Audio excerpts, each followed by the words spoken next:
ইরানের সর্বোচ্চ ধর্মীয় নেতা আয়াতুল্লাহ আলী খামেনির মৃত্যুর পর দেশটির নতুন সর্বোচ্চ নেতা নির্বাচিত হয়েছেন তার দ্বিতীয় ছেলে মোজতবা খামেনি। তবে এই নিয়োগ নিয়ে অসন্তোষ প্রকাশ করেছেন যুক্তরাষ্ট্রের প্রেসিডেন্ট ডোনাল্ড ট্রাম্প। মার্কিন সংবাদ মাধ্যম ফক্স নিউজের এক অনুষ্ঠানে উপস্থাপক ব্রায়ান কিলমিট ট্রাম্পের বরাত দিয়ে এসব তথ্য জানিয়েছেন।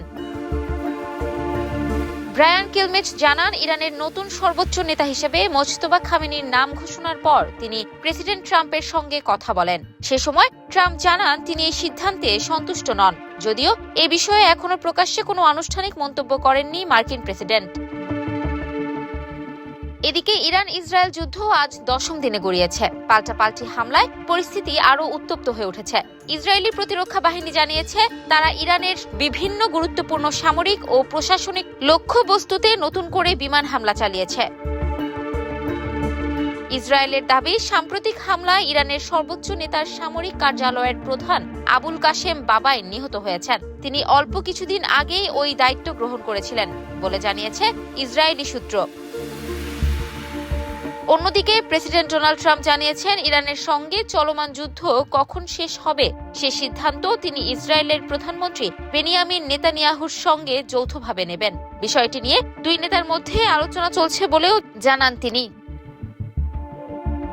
এরই মধ্যে নতুন সর্বোচ্চ নেতা হিসেবে দায়িত্ব নেয়ার পর প্রথমবারের মতো ইসরায়েলের দিকে ক্ষেপণাস্ত্র নিক্ষেপ করেছে ইরান। দেশটির রাষ্ট্রীয় সম্প্রচার মাধ্যম Islamic Republic of Iran broadcasting জানিয়েছেন সোমবার মোজতবা খামেনির নেতৃত্বে এই হামলা চালানো হয়েছে। এর আগে গত 28 ফেব্রুয়ারি যুক্তরাষ্ট্র ও ইসরায়েলের যৌথ হামলায় নিহত হন ইরানের সর্বোচ্চ ধর্মীয় নেতা আয়াতুল্লাহ আলী খামেনি। এরপরই দেশটির নতুন সর্বোচ্চ নেতা হিসেবে তার ছেলে মোজতবা খামেনিকে নির্বাচিত করা হয়।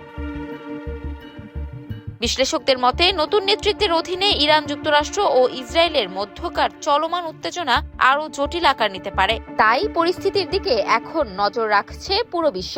নতুন নেতার সামনে কি কি চ্যালেঞ্জ আসে এবং তিনি কিভাবে এই সংকট সামাল দেন সেটাই এখন দেখার বিষয়। ইফফাত আরা আইরিন, ক্যাম্পাস টাইমস।